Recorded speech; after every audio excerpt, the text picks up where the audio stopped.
నిన్న మెగాస్టార్ చిరంజీవి నటించిన ఖైదీ నెంబర్ 150 చిత్రం ప్రేక్షకుల ముందుకు వచ్చింది. ఆ సినిమాకు ఫ్యాన్స్ నుండే కాకుండా ప్రేక్షకుల నుండి, విమర్శకుల నుండి కూడా ప్రశంసలు దక్కుతున్నాయి. ఖైదీ సినిమాకు మంచి టాక్ రావడంతో పాటు భారీ కలెక్షన్స్ వస్తున్నాయి. ఇక బాలకృష్ణ 100వ సినిమా గౌతమిపుత్ర శాతకర్ణి చిత్రం విడుదలైంది.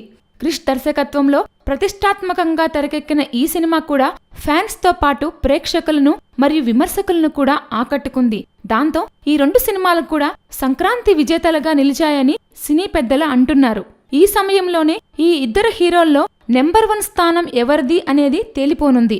చిరంజీవి 10 సంవత్సరాలు టాలీవుడ్ కు దూరంగా ఉండడంతో సీనియర్లలో నెంబర్ 1 గా బాలకృష్ణ కొనసాగుతూ వస్తున్నాడు. అయితే చిరంజీవి రీఎంట్రీ ఇచ్చినా కూడా మునుపటి క్రేజ్ను దక్కించుకోవడం కష్టం.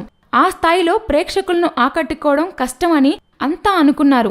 ఎలాగూ ఈ 2 సినిమాలు సక్సెస్ టాక్ ని తెచ్చుకున్నాయి. అందుకే ఈ 2 సినిమాల్లో ఏది ఎక్కువ కలెక్షన్స్ ను రాబడతాయో ఆ సినిమా హీరోను నెంబర్ 1 గా తేల్చేయొచ్చు అంటున్నారు సాధారణ ప్రేక్షకులు.